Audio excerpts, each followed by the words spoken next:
Apakah Anda benar-benar percaya bahwa setelah usia 40 tahun, hidup Anda sudah ditentukan? Bahwa pilihan-pilihan yang Anda buat di masa lalu telah mengunci masa depan Anda? Izinkan saya memberitahu Anda sesuatu yang mungkin terdengar tidak masuk akal. Satu kata saja bisa sepenuhnya menulis ulang takdir Anda di sini saat ini. Dan tidak masalah jika Anda terlilit utang banyak, sangat kelelahan, atau benar-benar frustrasi. Karena apa yang akan saya ungkapkan ini bertentangan dengan semua yang pernah Anda yakini tentang keberuntungan, usaha, dan takdir. Kata ajaib itu adalah sikap.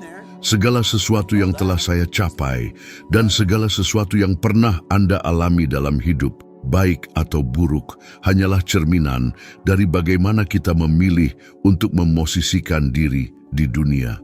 Sikap bukan sekadar pikiran, bukan hanya emosi, dan bukan semata-mata tindakan. Itu adalah kombinasi tak terlihat dari ketiga elemen ini yang membentuk setiap hasil dalam keberadaan kita. Ketika saya memahami ini, saya menyadari bahwa saya bukan korban keadaan. Saya adalah penulisnya.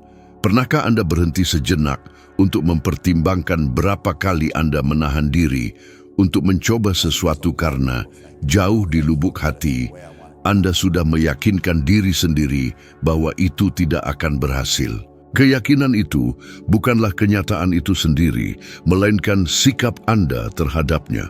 Ketika sains menunjukkan bahwa pikiran kita mereproduksi lebih dari 80% pikiran yang sama setiap hari, itu mengungkapkan bagaimana kita menciptakan penjara tak terlihat dari pengulangan. Sikap kemarin memproyeksikan hasil yang sama untuk besok. Itulah mengapa begitu banyak orang menyatakan, hidupku tidak pernah berubah. Hidup mereka tidak berubah karena sikap mereka tidak pernah berubah. Mereka menunggu dunia menawarkan bukti sebelum mereka mau percaya. Tetapi hukumnya jelas. Dunia hanya mengembalikan cerminan dari apa yang sudah Anda pancarkan melalui getaran Anda, dan getaran itu dikendalikan oleh sikap Anda. Sikap adalah energi yang Anda pancarkan bahkan sebelum Anda membuka mulut. Itu adalah apa yang dirasakan orang lain saat Anda memasuki sebuah ruangan. Itulah mengapa orang dengan sikap positif dengan mudah menarik peluang, sementara yang lain, meskipun bekerja tanpa lelah, terus-menerus menghadapi dinding kekurangan. Pernahkah Anda memperhatikan bagaimana beberapa individu seolah mendapat semua keberuntungan dalam segala hal yang mereka lakukan? Keberuntungan itu bukan kebetulan, itu adalah konsekuensi langsung dari sikap yang membuka pintu, menghubungkan orang, membangun kepercayaan, dan mengalirkan kelimpahan. Ketika saya memahami ini, saya menyadari bahwa mengubah hidup saya bukan tentang memperoleh sesuatu yang di luar diri saya, melainkan tentang menyelaraskan kembali apa yang sudah saya bawa di dalam diri. Saya tidak perlu menunggu promosi, investasi, atau persetujuan siapapun. Saya hanya perlu mengubah cara saya menampilkan diri kepada dunia dan yang terpenting kepada diri saya sendiri. Karena cara Anda memandang diri sendiri adalah cara Anda mengajari orang lain untuk memandang Anda. Jika di dalam diri Anda ada keyakinan bahwa Anda tidak mampu, dunia akan mengkonfirmasi keyakinan itu. Tetapi jika di dalam diri Anda ada keyakinan bahwa Anda pantas mendapatkannya, bahwa itu mungkin, dan bahwa Anda siap, dunia pasti akan merespons hal itu. William James dari Harvard menyatakan bahwa penemuan terbesar dari generasinya adalah menyadari bahwa manusia dapat mengubah hidup mereka dengan mengubah sikap mental mereka. Ini bukanlah filosofi kosong. Ini adalah fondasi dari semua perubahan yang langgeng. Renungkan, berapa kali Anda percaya pada sesuatu dengan intensitas sedemikian rupa sehingga seolah mustahil hal itu tidak terjadi? Dan berapa kali Anda membawa keraguan dan ketakutan yang menjadi kenyataan, seolah itu adalah ramalan yang tak terhindarkan?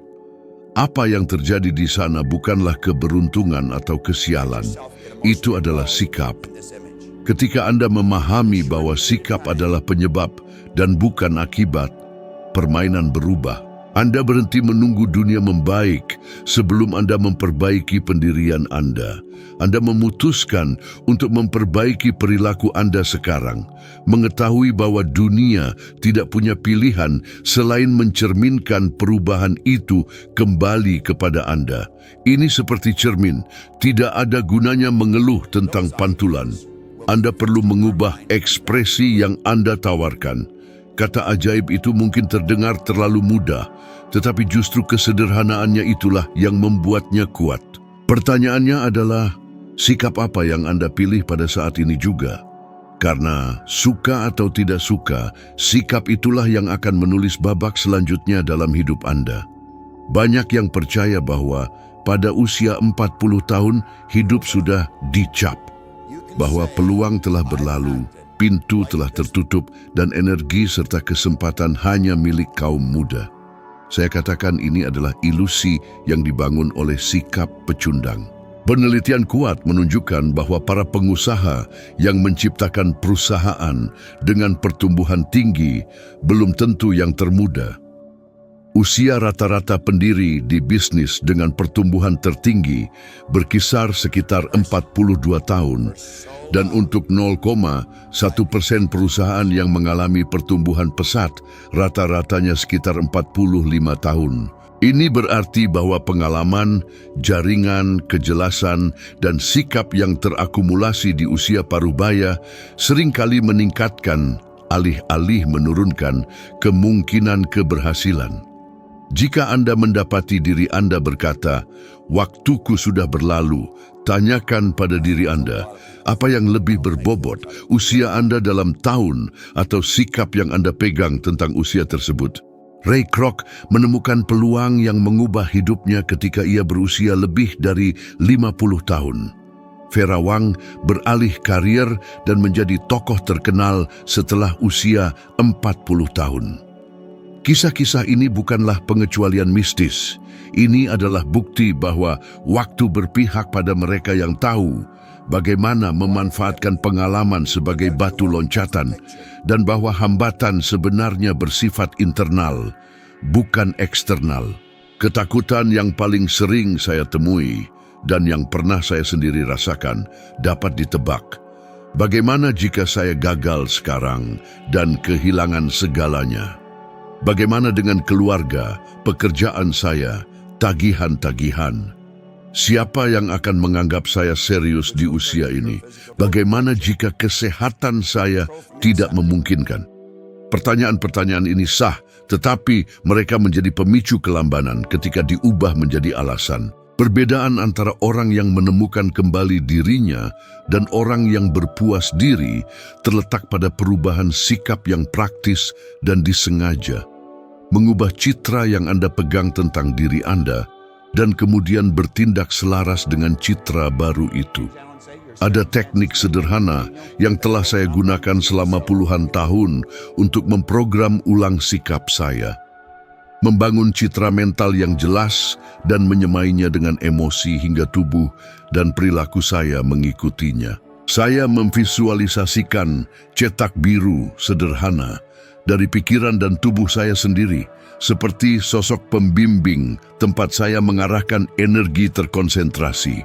Bayangkan, corong energi masuk melalui mahkota kepala Anda dan membentuk di layar pikiran Anda gambaran persis dari apa yang Anda inginkan. Perilaku, rutinitas, suara, tingkat kepercayaan diri. Kemudian saya biarkan citra ini meresap ke dalam alam bawah sadar saya, di mana emosi memantapkan ide tersebut, dan kemudian membiarkan tubuh saya mulai bertindak selaras dengannya. Proses ini, citra sadar, emosi, getaran tubuh setindakan, adalah fondasi untuk mengubah kebiasaan yang mengakar dan akibatnya mengubah hasil. Secara praktis, bagi seseorang yang berusia lebih dari 40 tahun yang ingin membuka lembaran baru, saya menyarankan ini dengan langkah-langkah konkret yang dapat diterapkan siapapun sekarang juga. Selama 10 menit setiap pagi, bangun dan rasakan adegan yang diinginkan di mana Anda sudah memiliki posisi, penghasilan, rutinitas. Tulis 3 tindakan yang mungkin untuk hari itu yang memperkuat citra ini. Sebuah email, panggilan telepon, sebuah proposal, berpakaian, dan berperilaku. Selama tindakan ini, seolah-olah Anda sudah menjadi orang itu dan perlakukan orang lain dengan sikap sukses. Puji dengan jujur, tawarkan nilai, dengarkan dengan penuh perhatian. Ganti pemantauan saldo bank Anda yang terus-menerus dengan pengukuran usaha. Berapa banyak percakapan berkualitas, berapa banyak proposal, berapa banyak ide yang diuji. Kebiasaan mikro ini menyebabkan sikap bergeser bahkan sebelum rekening bank Anda merespons. Sebelum Anda menepis kekuatan visualisasi, ketahuilah bahwa penelitian menunjukkan bahwa visi yang kaya gambar meningkatkan motivasi dan komitmen terhadap tujuan. Ilmu pencitraan mental bukanlah janji sihir. Itu adalah alat yang meningkatkan fokus, emosi, dan ketekunan. Bahan-bahan yang mengubah niat menjadi hasil. Pada saat yang sama, berhati-hatilah terhadap statistik mudah tentang berapa ribu pikiran berulang yang kita miliki setiap hari. Banyak angka beredar tanpa dukungan kuat. Kenyataannya adalah bahwa pikiran cenderung berpegang pada pola, dan disitulah praktik sengaja dari pencitraan dan tindakan memecahkan siklus tersebut. Jika Anda ingin contoh publik seseorang yang menggunakan visualisasi sebagai alat konkret, ingatlah kisah aktor yang menulis cek untuk dirinya sendiri dengan tanggal di masa depan dan mempertahankan visi tersebut dengan tindakan yang membawanya ke peran utama yang membayarnya persis sejumlah itu. Itu bukan bukti ilmiah itu sendiri, tetapi itu menggambarkan kekuatan menyelaraskan citra dan tindakan. Saya tahu apa yang saya bicarakan karena itu bukan hanya teori bagi saya. Ketika saya memutuskan untuk meluncurkan bisnis layanan saya sendiri, saya tidak memiliki gelar dan tidak ada pengalaman bisnis resmi. Yang saya miliki adalah sikap baru.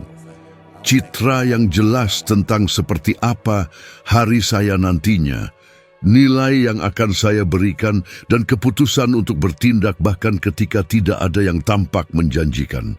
Dalam beberapa bulan, sikap itu menarik klien, menghasilkan rujukan, dan yang mengejutkan dan menyenangkan saya, mengubah operasi kecil menjadi penghasilan yang tidak pernah saya duga begitu cepat. Perasaan itu adalah kelegaan dan rasa syukur yang mendalam, tetapi di atas segalanya, kejutan akan perbedaan yang dibuat oleh perubahan sikap di dunia materi. Jika Anda menerima tantangan untuk memperlakukan usia sebagai keuntungan, saya mengusulkan ini, 7 hari untuk mulai menggeser sikap Anda. Hari 1 hingga 3, bangun citra dan libatkan diri secara emosional dengannya. 10 menit pagi dan malam. Hari 4 hingga 6, lakukan 3 tindakan mikro harian yang selaras dengan citra ini. Kontak, proposal, tes kecil. Hari ke-7, evaluasi apa yang telah bergeser dalam getaran Anda dan tindakan mana yang membawa hasil terbesar. Saya tidak menjanjikan keajaiban instan. Saya berjanji bahwa jika Anda mengikuti peta jalan ini, persepsi dan peluang Anda akan mulai terbuka. Tanyakan pada diri Anda sekarang, apakah Anda akan membiarkan usia Anda mendikte apa yang pantas Anda dapatkan, atau Anda akan memilih sikap yang mengubah dekade berikutnya dalam hidup Anda? Ada suatu masa ketika saya percaya hidup saya terbatas pada takdir frustrasi.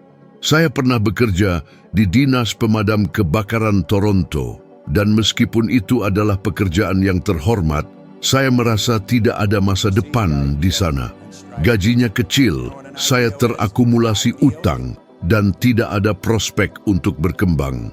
Suatu hari, saat menggunakan gergaji pita, saya mengalami kecelakaan yang menyebabkan jempol saya terluka. Ini adalah hal yang tampaknya kecil, tetapi di dalam diri saya, rasanya seperti vonis. Saya berpikir, ini sudah berakhir. Hidup saya tamat. Tidak ada yang akan pernah berubah bagi saya. Rasa sakit fisik itu seolah mengkonfirmasi rasa sakit senyap yang saya bawa dalam jiwa saya. Keyakinan bahwa saya tidak punya masa depan. Dalam keadaan tanpa harapan, inilah saya bertemu seorang pria yang mengubah segalanya dengan membagikan sebuah buku kepada saya. Think and Grow Rich oleh Napoleon Hill. Saya masih ingat perasaan saat pertama kali membuka halaman-halaman itu. Sesuatu terbangun dalam diri saya, seolah setiap kalimat menyentuh saya, berkata, "Kamu tidak harus menerima kehidupan yang sedang kamu jalani. Ada cara berpikir lain."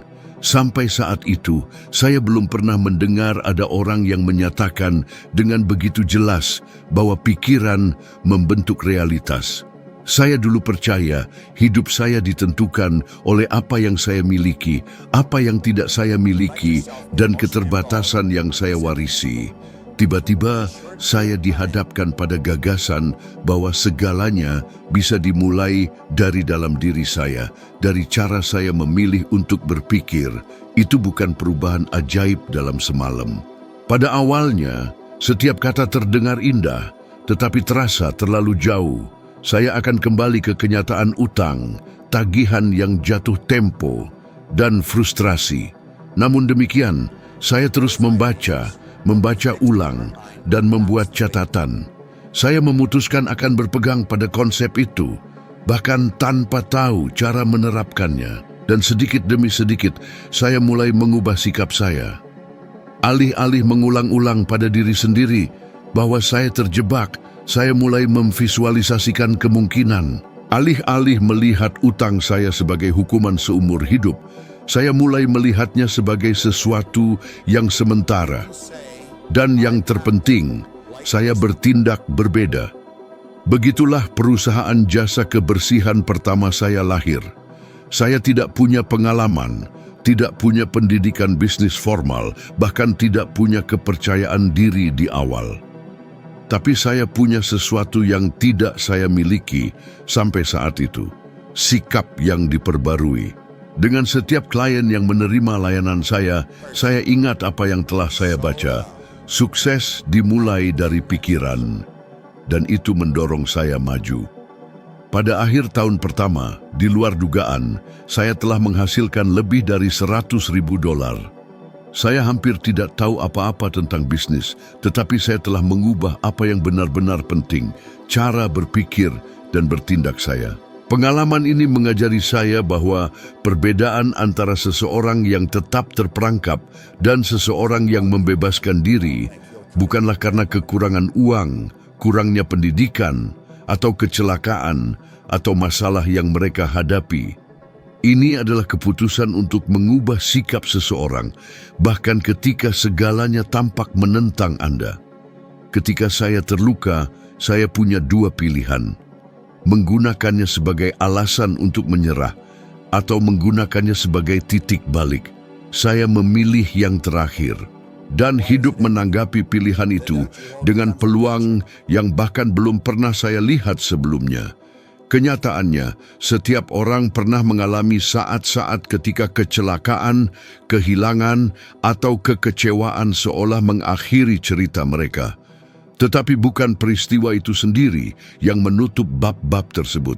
Ini adalah sikap yang Anda adopsi setelahnya yang menentukan apakah itu akhir atau hanya awal dari sebuah transformasi. Luka di jari saya itu bisa saja menjadi simbol kegagalan saya, tetapi itu menjadi tanda awal baru saya. Dan setiap kali saya melihatnya, bahkan sampai hari ini, saya diingatkan bahwa luka bisa menjadi pengingat akan kekuatan kita, bukan kelemahan kita. Pelajaran yang saya ambil dari fase hidup saya itu jelas. Ketika Anda mengubah sikap Anda, dunia berubah bersama Anda. Saya keluar dari kegelapan menuju jalan terang, bukan karena saya menemukan peluang yang sempurna, tetapi karena saya memutuskan untuk melihat hidup secara berbeda. Dan sejak saat itu, peluang mulai bermunculan. Pernahkah Anda memperhatikan bagaimana kekhawatiran uang Anda mulai mendikte segalanya? Saya telah melihatnya berkali-kali. Seseorang melihat rekening bank mereka, merasakan sesak di dada mereka, dan segera semua pikiran mereka, semua perhatian mereka, semua perilaku mereka mulai berputar di sekitar kekurangan itu. Seolah-olah pikiran membangun pengepungan dan berkata, peringatan bahaya finansial, dan kemudian semua yang bisa digunakan untuk merencanakan, menciptakan, atau berinvestasi dialihkan untuk memadamkan api. Saya selalu mengatakan, jangan biarkan hasil saat ini mengendalikan pemikiran Anda. Karena ketika Anda membiarkan itu, Anda menciptakan siklus yang melanggengkan diri sendiri. Siklus ini memiliki mekanisme yang terdefinisi dengan baik. Kelangkaan menangkap perhatian dan mengonsumsi apa yang disebut kapasitas mental. Ketika Anda terbebani oleh kekhawatiran finansial, kemampuan Anda untuk memecahkan masalah kompleks, melihat peluang, dan membuat keputusan yang tenang berkurang, bukan karena kemalasan, tetapi karena kurangnya sumber daya mental yang tersedia. Studi eksperimental telah menunjukkan bahwa mengkhawatirkan uang mengurangi kinerja kognitif persis, seperti kurang tidur atau gangguan yang intens. Dengan kata lain, kemiskinan atau perasaan kelangkaan memaksakan pajak pada kemampuan Anda untuk berpikir jernih. Ini bukan ide mistis, ini adalah bukti ilmiah, dan kerugiannya bukan hanya intelektual, tetapi juga praktis. Ketika Anda membiarkan saldo bank Anda mendikte kondisi emosional Anda memprioritaskan bantuan instan daripada keuntungan yang berkelanjutan. Anda menerima pekerjaan yang lebih kecil, menolak investasi jangka panjang, tidak menegosiasikan kontrak, melewatkan tenggat waktu, dan menghindari percakapan tidak nyaman yang dapat menghasilkan kemitraan. Ekonomi perilaku juga menunjukkan kepada kita bahwa uang membeli evaluasi hidup, kepuasan dengan hidup seseorang meningkat dengan pendapatan, tetapi itu tidak secara otomatis membeli kebahagiaan emosional di luar titik tertentu. Ada ambang batas di mana menjadi lebih kaya secara finansial membawa pengembalian emosional yang lebih sedikit daripada yang kita harapkan. Ini berarti bahwa berfokus hanya pada nomor akun tanpa mengerjakan sikap dan strategi seringkali meninggalkan kita tanpa hasil dan tanpa kedamaian. Sekarang untuk bagian praktisnya, bagaimana Anda memecahkan siklus ini? Pertama, perlu disadari bahwa pikiran merespons gambar dan emosi jauh sebelum merespons rencana rasional. Visualisasi yang efektif menggerakkan wilayah otak yang terkait dengan persepsi dan gerakan. Artinya, ketika Anda membayangkan apa yang Anda inginkan secara detail, otak merespon seolah-olah sudah melatihnya. Itulah mengapa hanya berpikir positif tidak cukup. Penting untuk membangun gambar yang jelas, bermuatan emosi, dan kemudian mengubah gambar-gambar ini menjadi niat konkret yang dapat dieksekusi tubuh. Neuroscience, pencitraan mental, menunjukkan bahwa proses ini mengaktifkan jaringan otak nyata. Ini bukan fantasi yang tidak efektif. Kedua, ubah visualisasi menjadi tindakan yang terencana. Jangan hanya membuat gambaran mental, tambahkan pernyataan jika maka di akhir. Gunakan pengontrasan mental dengan niat implementasi. WUP MCII. Bayangkan keinginan Anda dengan jelas. Identifikasi hambatan internal terbesar yang Anda antisipasi dan tulis tindakan spesifik seperti jika X terjadi, maka saya akan melakukan Y. Studi menunjukkan bahwa kombinasi ini memvisualisasikan tujuan dan mempersiapkan rencana konkret untuk hambatan sangat meningkatkan kemungkinan pelaksanaan tindakan yang diperlukan. Ini adalah penawar untuk terowongan kelangkaan. Anda mempertahankan gambaran dan pada saat yang sama menciptakan rute otomatis untuk bertindak ketika pikiran Anda memasuki mode panik. Ketiga, ciptakan kelonggaran dalam sistem. Penelitian tentang kelangkaan menekankan konsep yang selalu saya ulangi dalam kelas saya, kelonggaran, margin keamanan. Mereka yang hidup tanpa kelonggaran menghabiskan seluruh energi mereka untuk mengelola krisis. Mereka yang menciptakan bantalan pengaman kecil, dana darurat yang sederhana, tabungan otomatis, pengurangan pengeluaran impulsif, memulihkan kapasitas mental untuk merencanakan dan memanfaatkan peluang. Ini bukan tentang kemewahan, ini adalah rekayasa emosi, lebih sedikit kepanikan, lebih banyak ruang untuk keputusan strategis. Keempat, lihat contoh kehidupan nyata untuk memahami dinamika. Ada kisah-kisah kuat tentang mereka yang menggunakan pencitraan ditambah tindakan untuk mengubah nasib mereka. Misalnya, seorang aktor yang menulis cek untuk dirinya sendiri, bertanggal di masa depan, dan bekerja dengan keyakinan dari gambaran itu sampai peran tiba. Kisah itu menjadi lambang karena menunjukkan bagaimana niat yang jelas dikombinasikan dengan upaya gigih mengubah hasil. Di sisi lain, ada kasus-kasus terkenal individu yang mengumpulkan kekayaan, tetapi kehilangannya karena kurangnya disiplin finansial dan kebiasaan yang konsisten.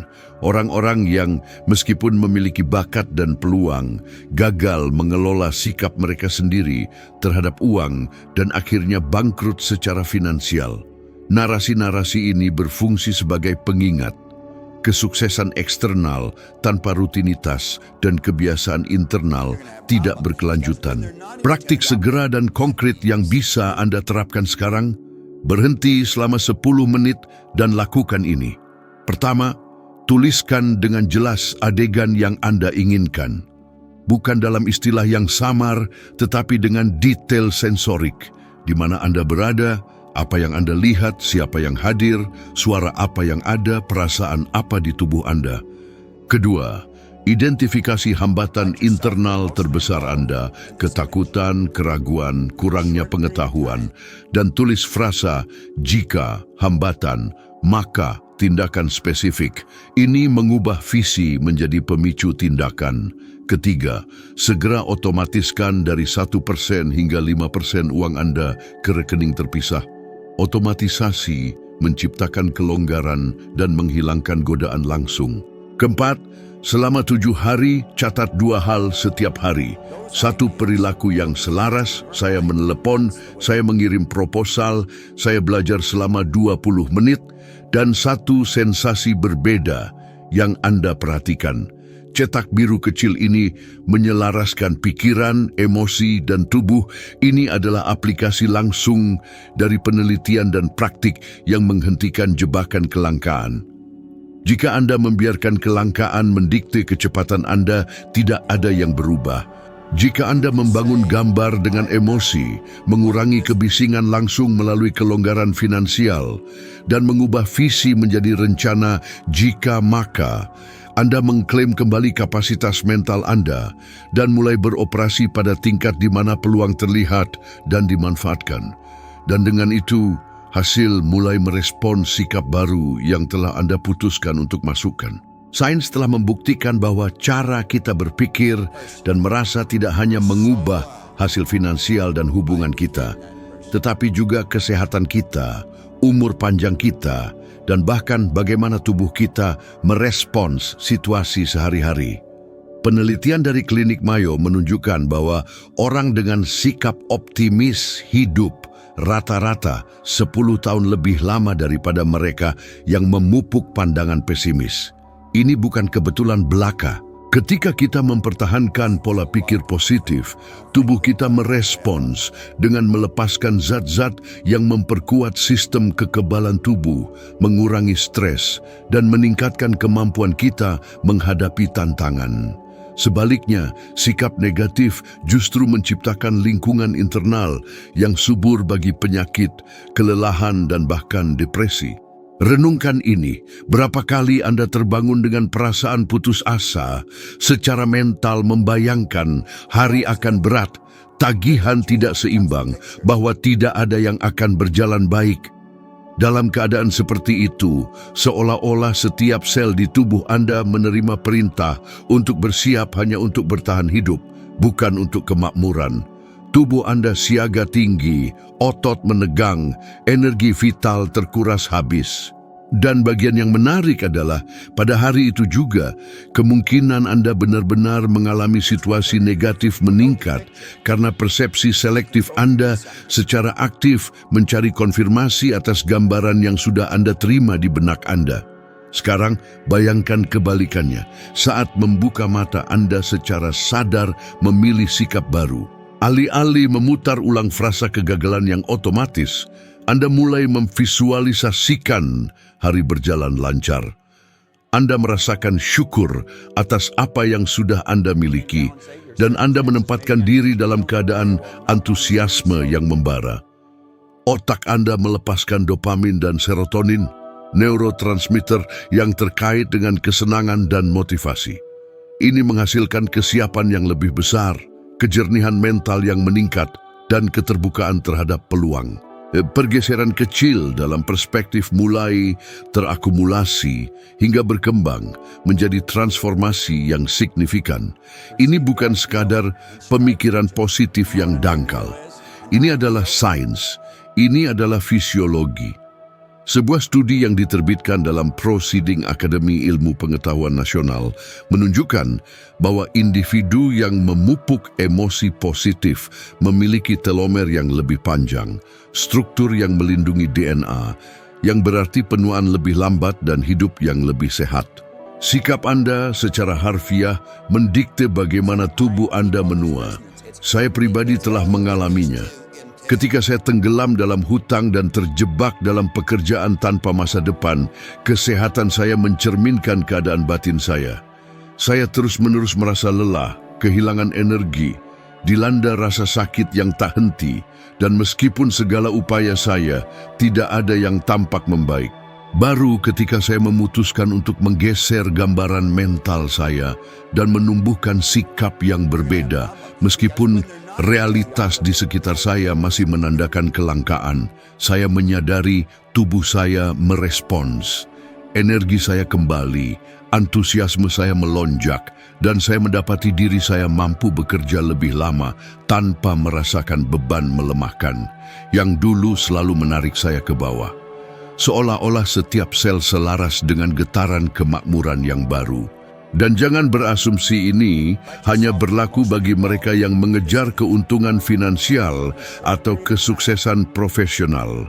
Penelitian yang dilakukan oleh Harvard School of Public Health mengungkapkan bahwa individu dengan sikap positif tidak hanya memiliki kemungkinan lebih besar untuk mencapai tujuan keuangan mereka, tetapi juga melaporkan kepuasan yang lebih tinggi dalam hubungan dan perasaan kesejahteraan secara keseluruhan yang lebih kuat. Dengan kata lain, mengubah sikap Anda ibarat menekan tombol yang secara bersamaan mengaktifkan kesehatan, kekayaan, dan kebahagiaan.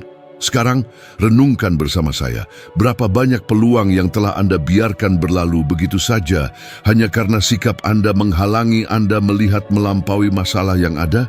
Berapa kali Anda menyerah bahkan sebelum mencoba, yakin bahwa Anda kekurangan energi, waktu, atau bakat yang cukup? Bagaimana jika, sebaliknya, Anda telah memupuk sikap batin yang penuh keyakinan, kepastian, dan ekspektasi positif? Bukankah hasilnya akan sangat berbeda? Inilah keajaiban sikap. Ia membangun fondasi tempat hidup Anda dibangun. Tidak peduli jika Anda sudah melewati usia 40, 50, atau 60 tahun.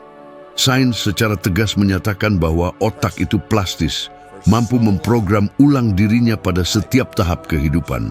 Dengan setiap pikiran yang Anda pilih, dengan setiap emosi yang Anda pupuk, Anda memperkuat koneksi saraf yang membentuk realitas Anda. Demikian pula, setiap kali Anda dengan keras kepala berpegang pada pola negatif, Anda memperkuat penjara tak terlihat yang membuat Anda terperangkap di tempat yang sama. Anda mungkin berpikir, tapi itu sangat sulit untuk berubah setelah hidup dengan cara yang sama selama bertahun-tahun. Dan memang benar, itu tidak mudah. Jika mudah, semua orang pasti sudah hidup dalam kelimpahan dan kepuasan. Tetapi itu mungkin, dan saya adalah bukti nyatanya. Kuncinya terletak pada pemahaman bahwa perubahan dimulai dengan apa yang Anda ulangi setiap hari, dalam pilihan sikap kecil yang tampaknya tidak signifikan, yang terakumulasi seiring waktu, menulis ulang takdir siapapun. Oleh karena itu, ketika seseorang menyarankan bahwa sikap hanyalah masalah lebih sering tersenyum atau mengucapkan frasa optimis, mereka melewatkan kedalaman kebenaran ini. Sikap adalah sains, itu adalah spiritualitas, itu adalah jembatan yang menghubungkan yang tak terlihat dengan yang terlihat. Itu adalah bahasa diam yang selalu direspons oleh alam semesta. Dan setelah Anda belajar menggunakannya untuk keuntungan Anda, tidak ada batasan untuk apa yang dapat Anda capai. Apa yang perlu Anda ambil dari ini adalah sederhana, namun mendalam. Sikap adalah kata ajaib yang menulis ulang takdir. Ia berfungsi sebagai filter yang mengubah pikiran menjadi emosi. Emosi menjadi tindakan dan tindakan menjadi hasil. Tidak ada yang benar-benar bergeser sampai sikap Anda bergeser terlebih dahulu. Dan ketika itu terjadi, semuanya mulai selaras. Kesehatan Anda, keuangan Anda, hubungan Anda, tujuan Anda. Sekarang, saat Anda membiarkan kebenaran ini bergema di dalam diri Anda, video berikutnya sudah muncul di layar Anda, di mana Anda akan naik satu langkah lagi dalam evolusi kebijaksanaan Anda dan menjadi 1% lebih baik dari Anda sekarang. Terima kasih telah bersama saya hari ini. Saya menantikan untuk bertemu Anda di video berikutnya.